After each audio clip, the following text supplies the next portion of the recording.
positive phone call with a potential employer yesterday, and I mean, it might not manifest. I'm going to work towards it, and if I'm accepted, I'm accepted, and then if I see I like it, I like it, then I'll continue. I have to get in shape again. That means I have to have a discipline where I can't count on anybody to help me with that. Like, there's not going to be any competitive badminton available to me for such things. So I'll have to be through training on my own, even going out and hiking on my own.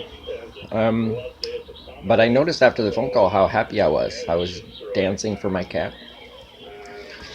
And I decided I'm going to bring down the number of videos on my YouTube channel. It's still mine because I still outnumber the views on one of my videos compared to one of his.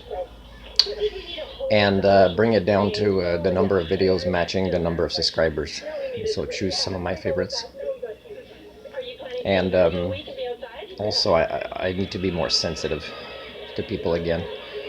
I can be when I'm asked to be a helper, but generally speaking, we had a local tragedy a couple of days ago, and I find maybe I have to be more sensitive to that, especially that it involved a lot of young people witnessing it, and it's traumatic. Um, Not to mention, the family and friends of the person that passed away from that accident. I'm not gonna say anything that I'm not certain about, whether it was preventable, there was bad decisions or whatever. But things like this happen because we are very much capable of bad decisions as a species. So I wish after a year, I'd already been more connected with the community, and maybe I'd even be doing some sort of counseling degree where they would have asked me to be one of the helpers. And the only thing I can control is my part in this, right? My part in this year. I knew I have a year here, and the progress I made here is slower than the progress I made on Vancouver Island when I was there and I was depressed and I didn't have the skill sets I have now. In part, I mean, this is more redneck here, but also, our species has been devolving at an accelerated rate, but also my attitude makes a difference. But my attitude is very much linked to multiple traumas by these people, primates that I share DNA with that I'm trying to help. So, and again, I can't access services. I mean, I could try, but really all I need is for people to hear what it's like for me, giving me basic counseling 101, and that would be helpful. But I've given up on that when the last few times I went for those kind of basic services, they were not delivered in a patient-centered way. So what I wanted to say is Sumi, who is on the radio, I met a couple of times at CBC, is I wonder if I should write an article to him or just write things to him and say, I'm here, and Sumi, you can report on this when you get a chance. Related to safety, because, like when I'm crossing the street at the crosswalk at the library, and I just walk. I see a vehicle coming and I just walk, and they're not slowing down. And the trucks stop, they stop hard because, they're not paying attention to crosswalks.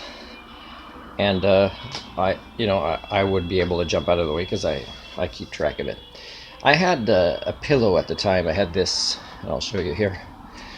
And one thing I could have done, because the first lane, the truck stopped. The other lane, that was after the truck. So I had to stop because the vehicle didn't really stop at all. I was, just about to pass the truck part and enter the lane of the car. And the car really kind of saw me, but didn't think they could brake. Yeah? And that's one of the things with the collision avoidance lessons I gave to my students, is they have to be comfortable just really hitting that brake and see what it feels like and see what their vehicle is capable of. So this vehicle didn't, and it's because I had to slow down. This guy I didn't think was going to stop, and at that speed, with the limited amount of space, I could jump out of the way. And it was a time when the fair is building up, so it was maybe it was the same day as they were about to open. or they were opened already, but the first day. And so everybody's going really fast down that stretch, the main stretch beside the library towards the Civic Center. So what I could have done is I could have thrown this that was in under my arm in front of the car, and they would have hit it, and then they see what it's like when you don't manage your own weapon. A car is a lethal weapon, right? And it takes a level of responsibility that I don't think we should give to people below 25, because that's when the brain is finished maturing in our species, except that it hasn't matured because you need role models for that. So there's also this long thing. What I could have done is sent this and then caught it and brought it back to me, which would have made the person's reflexes respond. But the thing is there were other vehicles, and the person might have braked and hit some other vehicle at high speed, and then it's on my conscience.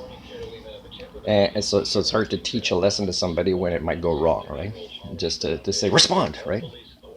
Give us a slap in the back of the head, respond, reboot, take charge, don't be an automaton. And so that's one thing. The other thing is I'm doing my laundry yesterday, and I've filmed videos right there in front of King Coin, and there's 2 lanes, and people always do this. I don't know why they do this. They travel right beside another car in the other lane, and they don't change lanes. So this guy that is handicapped has this door open in that lane with his car in front of the laundromat. And I tell him this is dangerous, and right away I come walking right in front of the car. And he slowed down enough to do a partial lane change after the other guy beside him. And the other vehicle again after a man and woman, and they had nobody in the lane beside him. They still came right at this guy and me in this first lane. And people often go close enough that if a door opens, they'll nail it. So, the lack of awareness and the evidence for automatonship, right, in people that shouldn't have a driver's license because they're quite happy to phase out when they're driving, it's so measurable there. It's so common. Like the RCMP should do something there. A college student studying psychology, whatever, should do something there and show this was not how we described an Homo sapien, behind the wheel of that vehicle. That was some sort of automaton algorithm that is not programmed to pick up a life form in their path and lane change. They don't have that programming as an algorithm. That's what the evidence would say. The other one is it's a lady and a man, the second vehicle, right? And I just leave after that because I'm not going to keep getting people pissed off at me because I have to do their thinking for them while this guy is still, slowly with the door open, getting himself ready like he doesn't care. It's like you're trying to protect a potential victim who kind of doesn't even care about himself. So what I did with the second vehicle passing by there, I said, have you heard of a lane change? Have you heard what that is? Because they didn't even have somebody in the lane next to them. But even if you do, don't drive right beside them. That's why I write articles and I say, have you heard of the laws of physics? Accidents happen because people occupy the same space at the same time. Why be in people's space cushion? It's ridiculous. So, so I could write articles, send them to Sumi and say, hey, Sumi, talk about this. And then suggest that people start taking, for example, on 5th Street East here, start taking down license plate numbers and times and description of a driver and say that's too fast. Even if the speed limit is still 50 here, I think it is officially, it's not safe. There's crosswalks hidden by cars all the time. So if there's a crosswalk and you can't see the person because they're behind a bigger vehicle blocking the view. Sometimes the vehicle might not block the crosswalk sign, but they're blocking the view. You can't do like a baby peekaboo and imagine no pedestrians are there. It's a crosswalk. I role model this all the time. I slow down and I look because it's like I can't see both edges of the crosswalk here. Why am I the only thinking person? Do I have to maybe slap people in the back of the head and then say, okay, come with me, we're going to sit down, I'm going to program your brain with human level driving algorithms because, you passed your road test, but you obviously didn't have them because the person that tested you didn't have them either. So, eventually accidents will keep happening when you're in automaton, not aware of your surroundings scenarios. The other thing I want to say is some youth that belong to families that are, let's say, a long time here and that are more or less well off or that have connections and jobs, and they're quite happy, is why aren't these kids that don't want to leave here, and that's sad, why aren't they supported by what I call it, it's not called really the city of Prince Rupert, and it's not called the name of the island. I think it should be the city of the Port Authority elites, because the amount of money coming in industry here, you should see the sidewalks and the roads here. They're such in bad shape, it looks like this city is going bankrupt. It's not. I mean, there's money moving around, up, right, to people's bank accounts. But man, I can't believe it's not like it freezes a lot in the winter and thaws. Sidewalks are so old, some have grass growing around it. The sidewalks is down to like a foot. But the bumps, man, there's no way you're not tripping unless you do really big steps. And these are some of the main common, and there's a lot of staircases that are shut down.